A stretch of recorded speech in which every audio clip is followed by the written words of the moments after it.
All right, this week's episode of Sword Art Online left me a bit conflicted. I mean, on some points I was happy and laughing, probably not for the right reasons, but on the other hand, I was asking so many questions in complete disappointment. All right, well, let's look at the episode. Starts off pretty much, Kirito fighting Death Gun, and Death Gun's pretty much putting him in a corner, and that's fantastic. Death Gun is not just a planner and calculator; he's damn good combat. He's well trained, and I like that. I like villains who can sit back and plan every single detail of everything, but also was able to jump into the thick of things and take care of business himself. And of course, Shinon just sitting there thinking of how can I help him? I need to do something to help him. But apparently that's not interesting enough, so we have to go to Asuna. I'm thinking at this point, shouldn't she try jumping into the game? Like, no, it's Asuna. She's gonna sit there next to his body and hold his hand. Just my feelings will get through to him. I'll always be here by your side supporting you. It's like that's apparently what she's been reduced to. She's just the person just sitting by him is like, you can do it, go all the way, yay. It's like whatever. And now here's the weird part. Navi, I know that's not her name, but pretty much at this point I just think of her as Navi. That's all she is. She's saying you have to hold his hand for me too because I can't do it. And it's like, no, and Nelson is of course like, no, you can do it to see your daddy will able to feel your feelings too, even through my phone. It's like, wait a minute, Navi is a computer program. She was able to go into a different game. She's able to go into your phone, Asuna. She was able to break into a government computer file and get all this information without them actually knowing until the moment she revealed it. Why can't she go into GGO and do something to help Kirito kick some Death Gun ass? No, she's like, I'm with you, mommy. Let's just sit here by daddy's side and hope he gets out of this okay. It's like, whatever. Feelings. And then finally we go back to the fight, and finally we get a revelation as to who Death Gun is. Apparently back in SAO, he was a guy who wore another skull mask with red eyes too. Yay! I mean, at one point I'm glad they're not revealing his actual face because, again, like I said, his mask has become the symbol of the villain of this season. So to reveal the face would be detrimental to, how badass he is. But at the same time, it's just like, you're wasting our time with this. I mean, if you're going to reveal anything about him, reveal something more interesting. And I guess they reveal his name, but even his name is just so stupid. Zaza? What does that mean? It's just two different letters repeated again. Zaza. Now, I don't know if that's insult to Death Gun. He's uncreative with his own naming process, which I doubt because he named himself Sturban, German for death. So he has to have some creativity, but no, apparently in SAO he didn't care. He just like, I shall be called Zaza. Why? I have no idea. I just want to get to play the game already. Just call me whatever the fuck you want. It's like, okay. And that, that distracts him. But again, Shinon has to come in with, I'm aiming my gun at you. That's the way I'm helping. It's like, and at some point, I guess some people will be like, yeah, she did help. She distracted him. He was already distracted. She didn't need to come in to distract him even more. Besides, he even turned invisible, so there's that.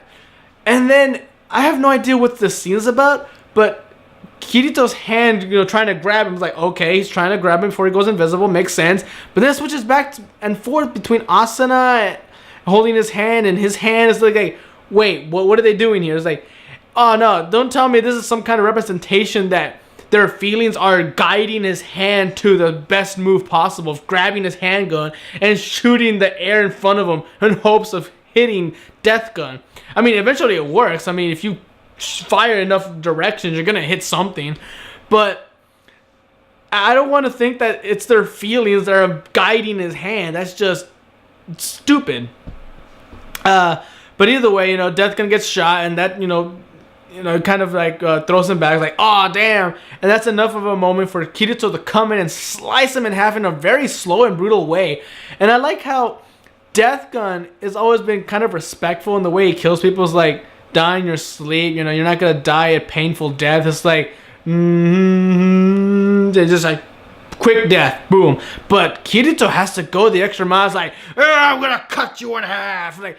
And then even in the first season, this was happening. He's like, I'm going to stab you through the skull. I'm going to make you suffer. It's like, are we sure Kirito's the hero here? He's kind of torturing his enemies before he kills them. But either way, it's over. Death Gun is dead. And Shinon and Kirito, I don't know, kind of reconcile. I don't know, they're friends now, and she even gives him her address, I guess, in hopes of surprise sex. I don't know. And they end the tournament by killing each other, with a grenade. And everyone starts cheering. And I'm thinking, they must have fucked up the reaction of something like this happening, because if this happened in real life, if we sat there for hours watching all these people play a game and only to end in a tie because they decided, oh, we're friends, we don't want to kill each other in a game, that just feels wrong, we'll kill each other so it's a tie, they would react with disdain. They would boo them off the stage, like, boo, I hate this, it sucks. I was interested, I was invested, I was sitting here for 4 hours holding my piss in, waiting for a winner, and you're copping out? Fuck you people. So I don't get why they're cheering. In fact, I like how they don't show the reaction of Kirito's harem back in AFO. They don't show their faces at all, because I'm wondering, like, are they probably confused as I am? Like, the hell? Because that'd be funny if it's true. But either way, Shinon wakes up in her apartment, which is dark. Again, I don't understand why gamers and shows do that. I mean, it's virtual reality. Playing in the dark holds no benefit anymore. So stop. You don't need to do that. And she's paranoid. Like, she's looking through her apartment. It's like, where's the person trying to kill me? Oh, thank God he's gone.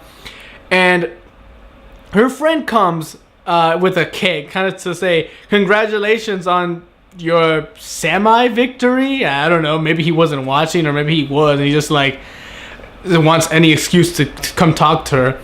And I'm instantly remembering what Shinon said to Kirito. Is like, oh, don't worry, Kirito, you don't have to look after the real live me, because I have a trusted friend who loves me, but I don't love him back. And in fact, I can get him to help me, to stay with me and protect me from a bunch of serial killers, and I'm still not gonna love him back. It's like, okay, wait a minute. So the plan is you're going to bring your friend in and get him to protect you from a bunch of serial killers, and you're still not going to reward him by saying, like, I like you too, maybe I should at least give you a chance with a date. It's like, it's kind of a bitch move. I'm going to risk your life, but I'm not going to reward you in any way except we're friends.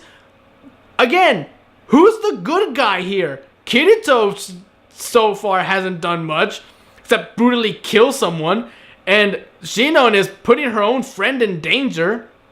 But I guess it's fine because he's evil now, because he reveals that he's Death Gun's brother, or the original Death Gun. That still confuses me, because who's the real Death Gun? Because at one point it makes sense, because he seems like a lot like the Death Gun from the first episode, quick to anger, easy on the triggers, just like really easy to get into his head. And that's completely different from the Death Gun we've gotten to know in the last couple episodes. He's calm and, calculating and laying in wait.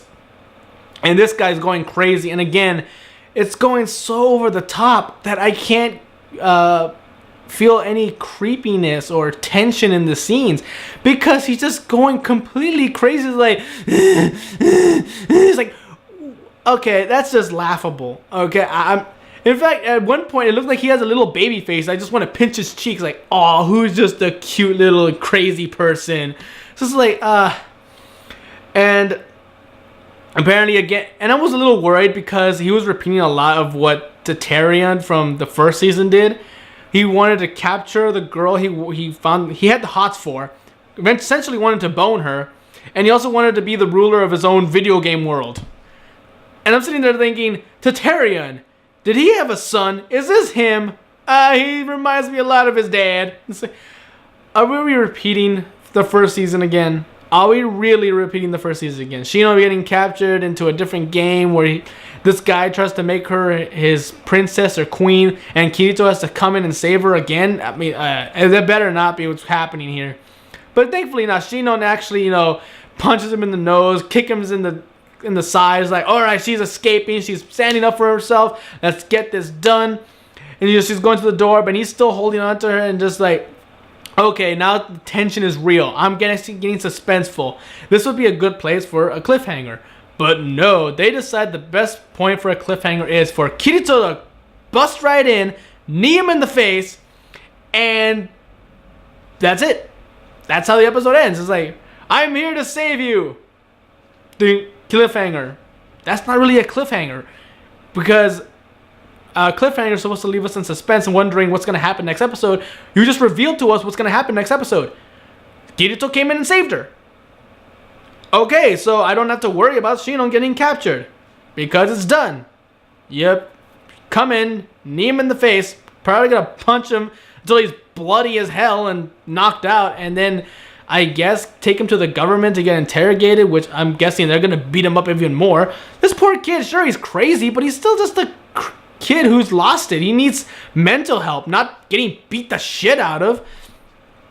And I don't know. Like I said, at some points I was laughing, probably not for the right reasons, and at other points I was just sitting there in confusion as to whether this was a dumb move or just the best move they can do with what they were given. And this is the midway point for the season, and Sword Art Online is continuing the trend of being very hard, very difficult to love, but also being very difficult to hate.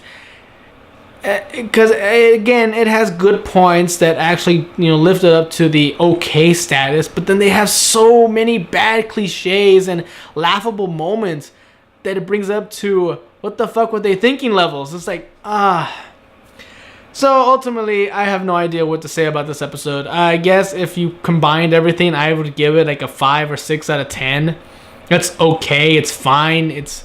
I was able to sit through it with very little disgust, but at the same time, I questioned a lot of moments and I laughed at parts where I shouldn't have been laughing, but I did so anyway. But yeah. The